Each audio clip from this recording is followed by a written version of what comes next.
आइए आगे बढ़ेंगे और अब खबर भोपाल में मोहब्बत का अंत मौत से हुआ। शक और गुस्से ने एक मासूम की जान ले ली और रिश्तों का भरोसा गला दबाकर खत्म कर दिया। ये कहानी 29 साल की रितिका सेन की। भोपाल के गायत्री नगर से रितिका का शव मिला है, किराए के कमरे से कंबल में लिपटा। बगल में उसी कमरे में बैठा था उसका प्रेमी और हत्या का आरोपी सचिन राजपूत, जिसने कभी प्यार का वादा किया था लेकिन निभाया शक और बाद में कत्ल।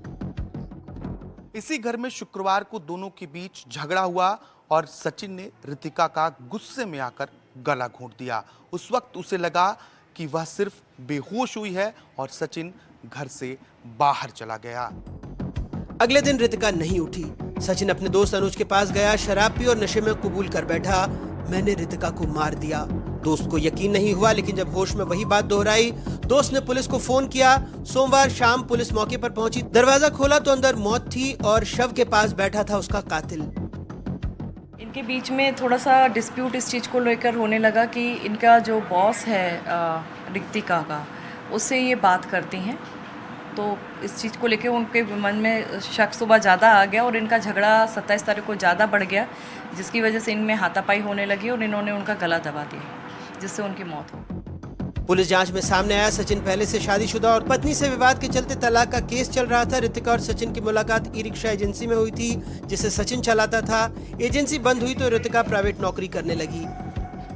शादीशुदा होने की जानकारी हमें भी मिली है और ये भी मिला है कि इसमें इनका तलाक चल रहा था। इनकी वाइफ का भी डोमेस्टिक वायलेंस का कोई केस रजिस्टर्ड हुआ था पहले। उन्होंने अपना जुर्म कबूला है और उन्होंने ही वहाँ पे जो है शव बरामद करवाया है। अभी अब देखते हैं, जैसे भी हमारे इन्वेस्टिगेशंस में हमें तथ्य मिलते जाएंगे वैसे वैसे कार्रवाई करते हैं। जहाँ दोनों किराए पर रह रहे थे, वो मकान मालिक भी अनजान था कि ये पति पत्नी नहीं, लिव इन पार्टनर हैं।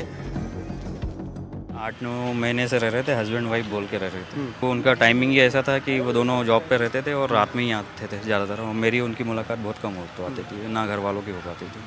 कोई लड़ाई झगड़ा कभी अगर होता तो सर मैं इतने 8 महीने भी नहीं बिताता, मैं 2-3 महीने में ही खाली करा देता अगर ऐसा वायलेंट मुझे मिलता घर पे। तो उन्होंने क्या रैप करके रखा था, इसी वजह से बॉडी स्मेल नहीं कर पाई।